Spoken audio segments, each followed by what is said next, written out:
my girls do yoga. All my girls do yoga. Hey, all my girls do yoga.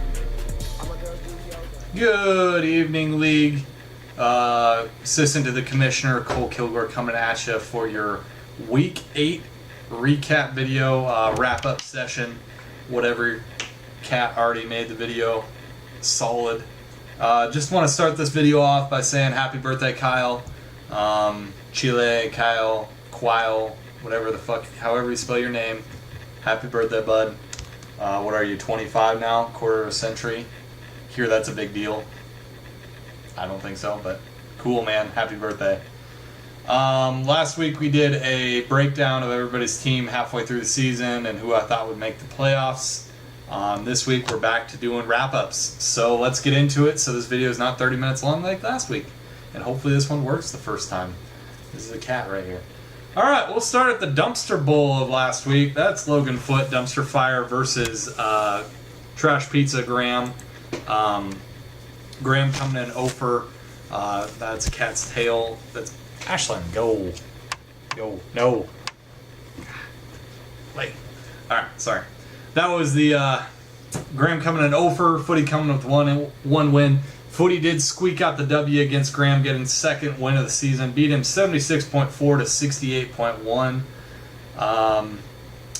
Yeah, man, that's pretty scary for you, Foot. Big score for you was Carson Palmer came back with a vengeance, 22.5 points. I think that's the second time he's actually helped you out this season, so congrats on that, bud.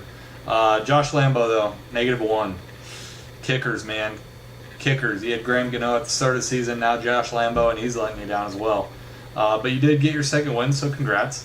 Graham, big score for you. Mariota, that was a good start, I believe. Cam Newton didn't do too hot. 19.9 for Mariota. Jacksonville defense, though, hurt you. Your quarterback scored points and your defense hurt. Obviously, that's because you've given up, which leads me to my next point. Graham has given up on this league. He's given up on the season. There's not much for him to play for, honestly, and I don't blame him for giving up. We don't have a last place punishment. We don't.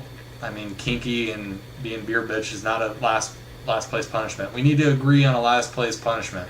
It needs to be pay more money to the winner.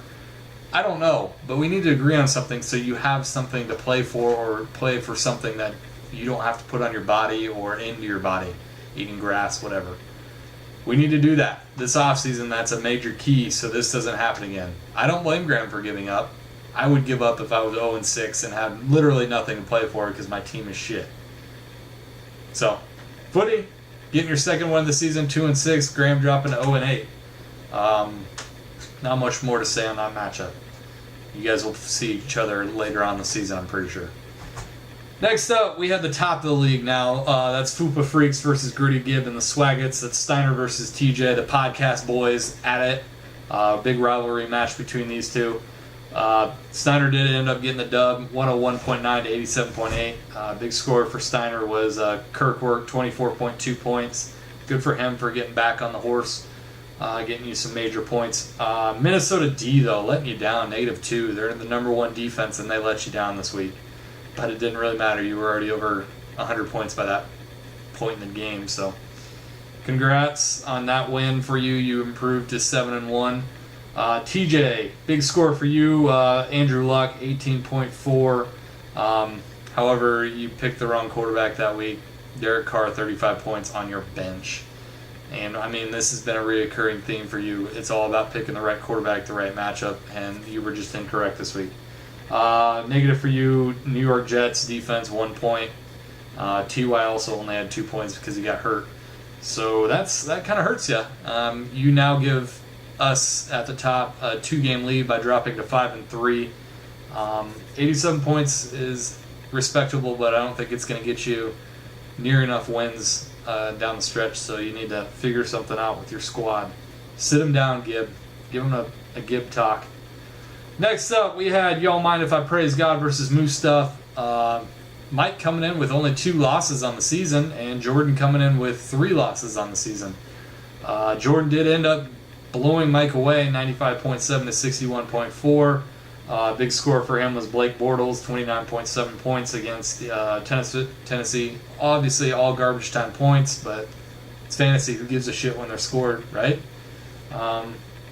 Mark Ingram, though, fumbled and then got taken out of the game. Negative 1.5 for him, and looks like he is done being the major back in New Orleans. So, eek for Herstein. Eek for you, man. Looks like you got Jordan Howard coming back in, right? Jordan does improve to 5-3. Mike, though, big score for you. It's hard to find it, but Ryan Fitzpatrick, 14.4, was a big score for you. That's not going to get it done week to week. Greg Olsen let you down with 1.1 points. And, yeah, not much more to say about your squad, man. It's going down. You dropped to 5-3. We now have, I believe, 4 teams at 5-3. 2 games back from the top 2, so you got some work to do to keep yourself in the playoffs, one, and maybe even to get into a better position, because it's looking like you're going to be the 6th seed. All right, next up we had Hot Dane's Gravy Train versus Harambe's Tribute Tour. That's Kyle versus Cole. Cole coming in, I believe. What were you? You had a positive record, I thought, 4-3 maybe. And Kyle, I believe you were 3-4. Kyle did end up winning this one, 99.3 to 56.1. I believe that's your most points you scored all season. You can correct me if I'm wrong on that, but I'm pretty sure it is. Big score for you, Dak Prescott, 27.3. Great pickup, great late round draft. He could be a keeper come down the stretch. Jerick McKinnon, though, you had to start him. He got 0 points, obviously, because he was hurt. New England D was also a blunder at 1. But didn't matter, you got the win. You improved to 4-4. Cole, big score for you, bud, was Zeke, 14.8. You also had Sanu at 14.4, so good start with him. Bolden and Bibbs, 0.4 were your blunders. Also, Philly D with -2. Ouch. 56.1 got you the fantasy loser of the week. Which hurts you. I predicted you to get in the playoffs. I talked shit on your commissioning. You actually did some good commissioning this week, so I'm proud of you in that aspect, but your fantasy team shit the bed. Bye week for you. Hopefully you'll come back next week with a vengeance, because you're going to need it to make that playoff push. Alright, next up we had Abdullah Oblongata versus Team Brinko. That's Austin versus Nick. Masada coming in with a shit record. Austin coming with a mediocre record. Austin did get the win, 128.7. He's your fantasy winner of the week. Big score for him was A-Rod, 33.8 points. No surprise there. Blunder for you was, Crosby and Marshall. Brennan Marshall, 6 points apiece. I can't even really consider that a blunder, but that's a good win for you. That's a really good win for you, but you scored it on a week that you didn't need to score 128, but hey, got you the win. Masada, big score for you, bud, was Devontae Freeman, 17.8. With Tevin Coleman out, he had to absorb a lot of the work, and he put up the points he usually should put up each week. Blunder for you was Kobe Fleener, 30.6. It's just a hard fucking pick for him. And I guess you really don't have an option at tight end looking at your squad. Masada, you are dropping off the map real fast. I believe Kyle has jumped you now. Maybe not in ESPN, but in CK he definitely has. You were in the bottom 3. You were in the bottom 4. Now you're bottom 3. You're running into one of the top teams this week, so you're going to need a big win this week to stay even relevant in this league. Austin, congrats on your big win, bud. Finally, Vape Nish versus Blood Disease. That's myself versus Payne. I blew Payne out of the water, 115.8 to 83.8. Big score for me, Tom Brady, 30.1 points. That's consistent. Blunder for me, Spencer Ware, 4.7, went out with a concussion. So that really hurt me, but not really, because I blew Payne out of the water. Big score for Payne was Jonathan Stewart, 22 points, and then blunder was starting Julio Jones against me. Should never start a star player against me. Held him to 2.9 points, so fuck you, Payne.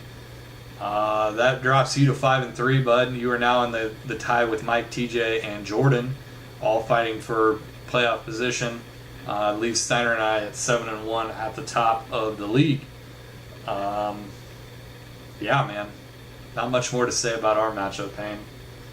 The fact is, I have the best fantasy defense in the league, but I'm also the number 2 in scoring. So this could be a shit year for you guys if I can play fantasy defense and score points. I usually play fantasy defense and don't score points and win. Ooh, risky. That is all I have for the wrap-up video. I know a lot of you, or some of you, are going to Ohio State to watch the game. If not, feel free to come over on Sunday, watch football, all the good stuff. Mick and I are probably going to lose this week, so this might be your chance to get back in the hunt. With that being said, that's all I have for this week. You guys have a great rest of your week.